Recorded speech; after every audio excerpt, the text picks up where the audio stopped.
Now, the Mobile World Congress is a chance for tech fans to get a glimpse of cutting-edge developments that can help improve people's everyday lives. Let's go back to Samuel Burke in Barcelona. And Samuel, you've been checking out an app that helps the hearing impaired.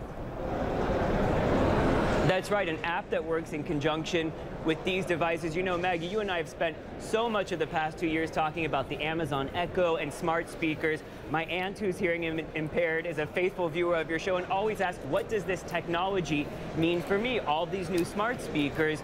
And actually, this technology is very similar, but works for the deaf. So what this device does, Maggie, is you plug it in your house in various rooms, and it's actually listening, much like the Amazon Echo, but it's sending out alerts to alert a deaf user about what it's hearing. So it can distinguish between a baby crying, the doorbell ringing, a fire alarm going off, and then a deaf user will get an alert on their mobile phone. So the phone will vibrate, they'll see an alert that says, there's a fire in the house, the fire alarm is going off, the baby is crying.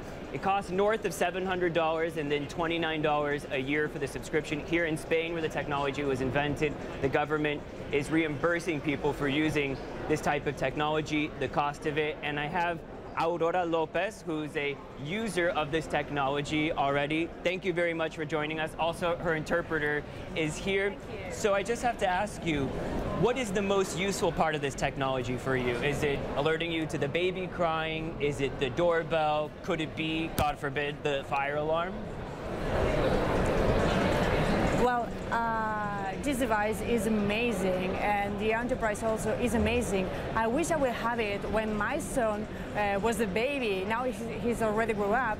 Because before, when this device didn't exist, I used to have to check every time if the baby was crying or not. But now this device gives me the independence, and thanks to the light or to the light on the smartphone, I can now, if my baby is crying or now my son is already grew up. But for my everyday life, I would say the most useful for me is the fire alarm, or someone is ringing the doorbell.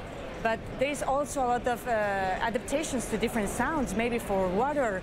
Maybe he's telling me that something of some pipe is running out, so it's very useful. I have to say, I'm amazed that you have a son who's already grown up, that you're saying, I need to find out what creams you're using on your face so I can use it. So it's interesting to hear that it's the doorbell that's really the most useful for you.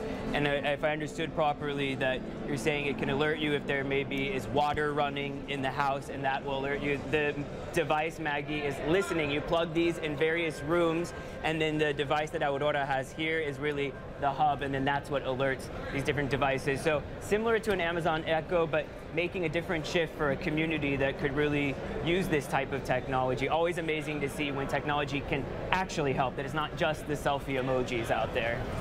You're so right, Samuel. This is the best of what technology has to offer. So much of the time we talk about some of the pitfalls and some of the challenges and tensions, but this kind of advancement, it opens doors for everyone who's dealing with that sort of challenge. So thank you so much for letting us know. We'll share it on our Facebook page. I'm sure there are an awful lot of people that want to get more information about this. Thank you, Samuel.